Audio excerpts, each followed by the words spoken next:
You know, that's what the film's about too. Big part of it anyway. Because one of the main things we have to do with this company is really going forward to convince all of you, yeah, not to buy stuff that you don't really need. You know, reducing our footprint is all of our responsibility, because as the makers of this ship, we have a big impact. We gotta do our part to give back.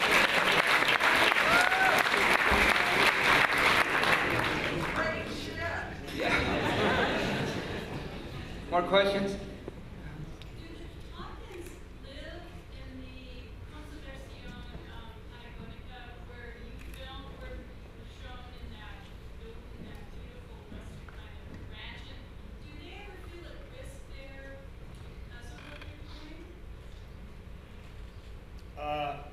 I can answer that.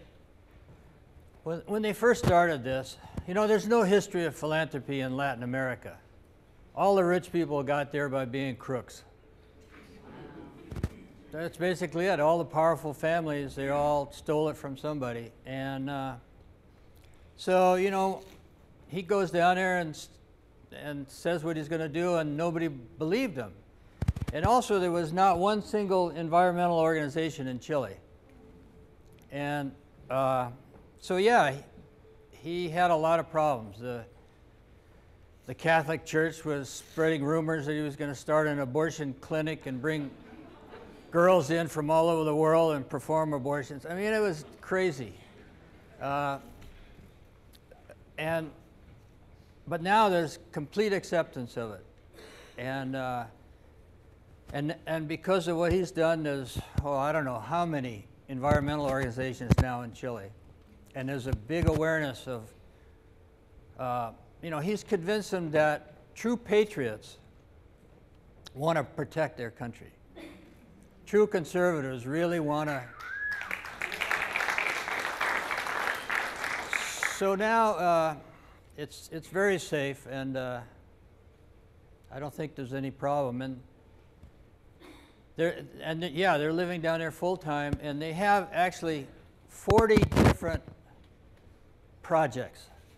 In other words, imagine if you're a businessman, at the end of the year you have 40 different profit and loss statements to deal with. They've created 2 million acres of protected lands in Chile, and then they're working on another 2 million acres in northern Argentina. The Patagonia National Park that's being established will be the size of Yosemite National Park, about 175,000 acres.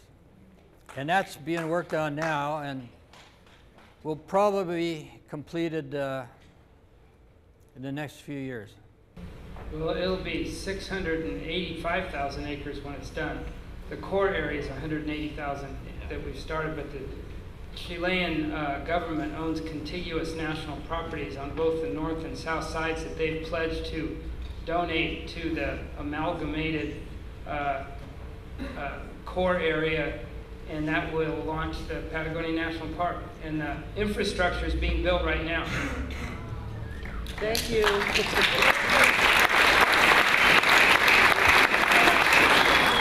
The films help give back. You know,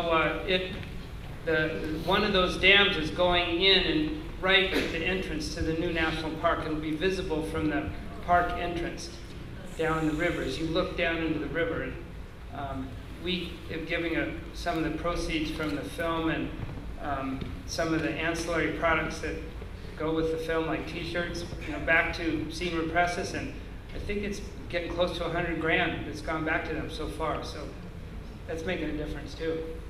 Yeah. Is there anything that we can do as Americans to not be too intrusive, but to bring awareness about scams and to stop it? So you wanted to know if there's anything we can do as Americans to try to prevent those dams from going in. Yeah, there is. The Chileans really look at America for guidance. I mean, their whole constitution is based on our own constitution. And they're very sensitive to world opinion. And if they get enough people around the world protesting those dams and saying they're really stupid, I think that'll help a lot. And the new president is a conservative, but he's a lot better environmentalist than the last president. And, you know, I don't know what's going to happen. The environmental impact statement comes out in, what, another year or two? No, I think it's even less. Yeah, it's out. So what's going to happen after that, we don't know. But writing letters to the Chilean government helps. You can go to Senior Presses and get involved there and donate money. That helps. The money that we've given them is being used for a legal challenge against the transfer of the water rights to the Spanish corporation that's going to build the dams. And the challenge is that it was transferred illegally. So that might be a way to actually get this thing stopped in the courts. There are things to do. Well, I have a question about the early days. I grew up in Ventura, and I always heard a story about the fact that you would, at the beach, build a bonfire and heat your climbing equipment that you were making by the bonfire, and then go out and take a couple, surf a couple waves, and come back and forge something, go out and surf some more. Is that true? And do you have some good stories?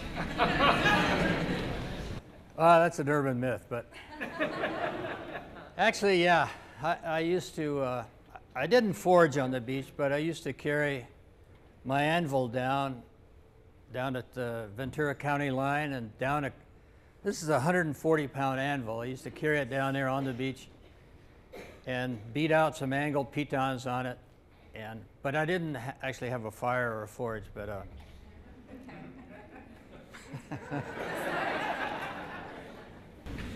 You know, we also published a book about this as well that has a lot of the stories about making the film in it. They're pretty hilarious. There's some funny things in there. So if you're interested, you might check that out. It's published by Patagonia.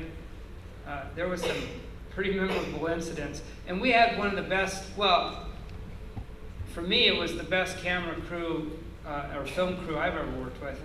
They were just some extraordinary people that made this picture. Like Danny Motor, the cameraman, turned out to be the toughest guy I've ever been in the hills with. I've been with some tough ones. But I remember one day going up on Corcovado. He had this huge pack, and he unloads his video camera package from it. All the lenses and batteries and stuff all come out of this thing. And then he's got all his personal climbing gear and his clothes in there. And then he's a cinematographer, but then I see him unload a complete Canon 35mm system for stills, which he wasn't asked to do. And then he gets down a little lower and pulls out a Mamiya 6x7 format still camera system with lenses. And then he digs down farther, now comes this Hasselblad panoramic camera. And we knew we had a guy that was in love with images, and his life was dedicated to him. He was extraordinary, and I really think he came through with some great cinematography on this movie.